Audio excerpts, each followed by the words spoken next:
Welcome to our channel. నేను మీ లక్ష్మణ్. ప్రస్తుతం అంతా పట్టున్నారు రాజీవ్ రెడ్డి గారు, ప్రముఖ రియల్ ఎస్టేట్ ఎక్స్పర్ట్.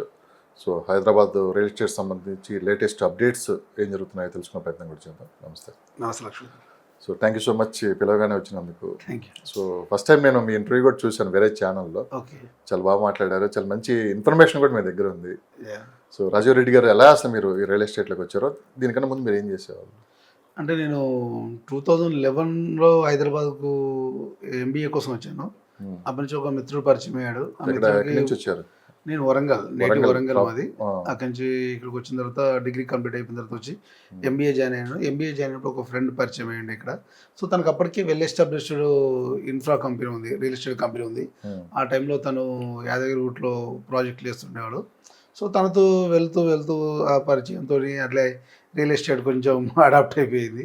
ఆ తర్వాత కొద్ది సంవత్సరాలు జాబ్ చేశాను. జాబ్ తర్వాత ఆటోమేటిక్గా అనుకోకుండా రియల్ ఎస్టేట్లోకి వచ్చేసాను. నేను ఎంబీఏ చేశారు. ఎంబీఏ చేశాను. ఒక ఫార్మా కంపెనీలో కూడా మంచి టాప్ పొజిషన్లో ఉన్నారు.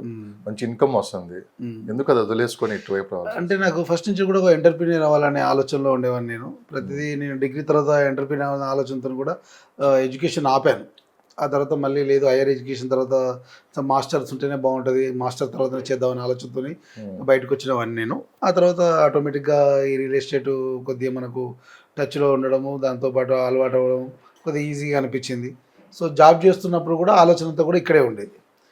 సో ఎందుకంటే ఫస్ట్ నుంచి ఉన్నటువంటి పరిచయాలు, దాంతోపాటు అంతకుముందు తిరిగినటువంటి ఈ ఎక్స్పీరియన్స్ ఏమైందంటే నాకు తర్వాత యూజ్ అయింది. ఆ తర్వాత జాబ్ చేసినప్పుడు కూడా జాబ్తో పాటు కొద్దిగా రోజులు చేశాను. ఆ తర్వాత జాబ్ క్విట్ అయిన తర్వాత వచ్చేసి కంప్లీట్ రియల్ ఎస్టేట్లో ఉన్నాను. రియల్ ఎస్టేట్ అనగానే అందరికీ ఇష్టం రియల్ ఎస్టేట్ బిజినెస్ చేయాలని. కానీ రియల్ ఎస్టేట్ బిజినెస్కి వచ్చే వాళ్ళందరినీ ఏమంటారంటే బ్రోకర్ అని ఒక మాట అంటారు. అది ఇప్పటికీ ఆ మాట వినిపిస్తున్నాయి. కానీ అది మార్కెటింగ్ చేసే వాళ్ళకి అది చాలా గౌరవంగా ఉండే పదం. కానీ బయట నుంచి చూసే వాళ్ళకి ఏంటంటే ఎంబీఏ చదువుకున్నాడు అనే ఆ టైప్ ఆఫ్ కొన్ని మాటలు వస్తాయి. ఉంది, ఆ ఒపీనియన్ నాకు కూడా ఉండేది. మా ఫ్రెండ్ నన్ను బ్రోకర్ అంటే ఏంటి చెప్పండి. జనరల్గా అయితే మెసెంజర్. బ్రోకర్ అనేవాడు ఏంటంటే ఈ విషయాన్ని వాళ్ళకు, ఆ విషయాన్ని ఇక్కడికి.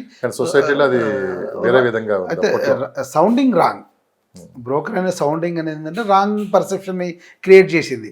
బట్ ఏంటంటే అది ప్రతి వాడికి కామన్ అయిపోయేసరికి ఏంటంటే వినడానికి అదిగా గుడ్గా లేకపోవడం వల్ల ఏంటంటే జనాలు పాజిటివ్గా తీసుకోలేకపోయారు. బట్ ఏంటంటే ఏ పనిలో, ఏ వృత్తిలో అయినా మెసెంజర్ లేకుండా, బ్రోకర్ లేకుండా ఏది నడవదు.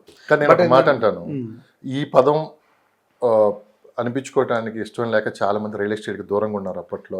కానీ ఆ రోజు సో ముందుకు వచ్చినవాడే ఈరోజు సక్సెస్ఫుల్ రియల్ ఎస్టేట్లో బయటకు వచ్చినట్టు 100% కరెక్ట్. ఎందుకంటే నేను కూడా ఈ వడ్డు భయపడే నేను మార్కెట్లో ఒక 5 years దూరంగా ఉన్నాను.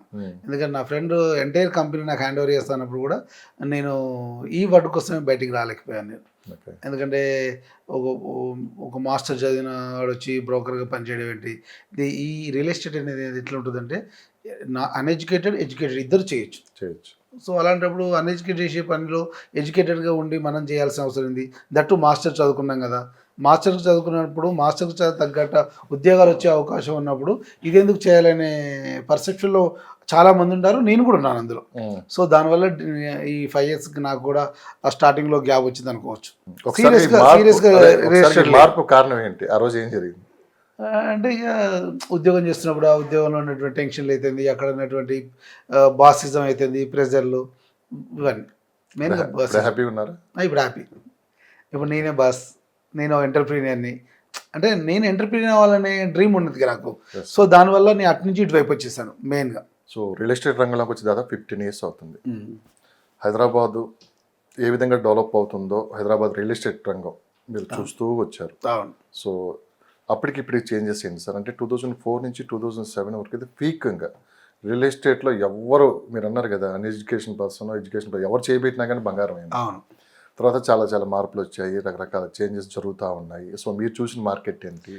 అంటే మనము డెవలప్మెంట్ సీరియస్గా మన జనరేషన్ వాళ్ళు చూసిందంటే 2004 నుంచి ఇటువైపు శంషాబాద్ ఎయిర్పోర్ట్ అవుతుంది, ఇటు పివి ఎక్స్ప్రెస్ అవుతుంది, అవుటర్ రింగ్ రోడ్ అవుతుంది, హైటెక్ సిటీ సరౌండింగ్ డెవలప్మెంట్లు అవుతుంది, రాయేజ్ ఐటీ పార్క్ అవుతుంది, నానక్రామ్ కూడా ఇప్పుడున్నటువంటి నానక్రామ్ కూడా అవుతుంది. ఇదంతా మనం చూస్తుంటే పెరిగినటువంటి మార్కెట్ ఇదంతా కూడా. సో ఏమైందంటే అప్పటి నుంచి గ్రాడ్యువల్గా 10 years నుంచి 5 years నుంచి 2 years ఇలా తక్కువ వస్తుంది డెవలప్మెంట్ స్పీడ్. స్పీడ్ పెరుగుతూ ఉంది. నిన్న మొన్న చూసినటువంటి కోకాపేట నియోపాలిస్ ఆల్మోస్ట్ హిల్ స్టేషన్గా ఉన్నది, ఇవాళ పెద్ద హైరేజ్ వచ్చేసాయి. సో ఏమవుతుందంటే స్పీడ్ పెరిగింది, రియల్ ఎస్టేట్లో స్పీడ్ ఎక్కువ పెరిగింది, టెక్నాలజీ పెరిగింది, ఇక్కడ ఉన్న డెవలప్మెంట్ ఆస్పెక్ట్స్ పెరిగింది. ఓకే. సో మనకు ఒకప్పుడు ఐరేజ్ లేదు హైదరాబాద్ మార్కెట్లో, ఇవాళ నెంబర్ ఆఫ్ కంపెనీలు ఐరేజ్ కడుతున్నారు. అవును. ఒకప్పుడు ఐరేజ్లో ఉండాలంటే భయపడిన వాళ్ళు ఇవాళ ఐరేజ్ మాత్రమే కావాలనే కస్టమర్స్ ఉన్నారు మార్కెట్లో. ఎందుకంటే ప్రెస్టేజ్ ఇష్యూ అవుతుంది, సెక్యూరిటీ అవుతుంది, అక్కడ ఉన్నటువంటి ఎమ్యూనిటీస్ అవుతుంది, అక్కడ ఉన్నటువంటి కల్చర్ అవుతుంది. సో ఇది ఒక ట్రెండ్ అయిపోయింది ఇవాళ. సో మీరు మార్కెటింగ్లోకి వచ్చినప్పుడు సో మీరు చెప్పారు చాలా లొకేషన్స్. ఇప్పుడు అప్పుడున్న ప్రైజెస్ ఇప్పుడు పోల్చుకుంటే ఎలాంటి చేంజెస్ అంటే మీరు ఎక్స్పెక్ట్ చేశారా నిజంగానే ఇది ఇంత డెవలప్ అవుతుంది, ఇంత ప్రైజెస్ ఈ రేంజ్ లో ఉంటుంది? మీరు ఫస్ట్ నాకు తెలిసి మీరు ఎక్కడ స్టార్ట్ చేసింది మార్కెటింగ్? యాదగిరిగుట్ట. ఒక రకంగా ఒక పీక్ స్టేజ్ అది ఆ రోజుల్లో. సో ఎక్కడ చూసినా ఎవరు చూసినా ఇన్వెస్ట్మెంట్ వచ్చిందంటే మనకి తీసుకుపోయి ఫస్ట్ యాదగిరిగుట్టలో పెట్టాను. అలాంటి టైంలో చేసాము. అప్పుడు సేమ్ టైం తెలంగాణ ఎజిటేషన్ నడుస్తుంది, చాలా టఫ్ మార్కెట్ ఉన్న టైంలోనే స్టార్ట్ చేసాము. అప్పుడు ఎంత 2500 2000 per square yard with in the Yadagiri టౌన్లో, జస్ట్ టెంపుల్ టౌన్కి జస్ట్ 1.5-2 కిలోమీటర్ డిస్టెన్స్ చేసాము. అప్పుడు ఇవాళ 25,000 30,000 per square yard అక్కడ.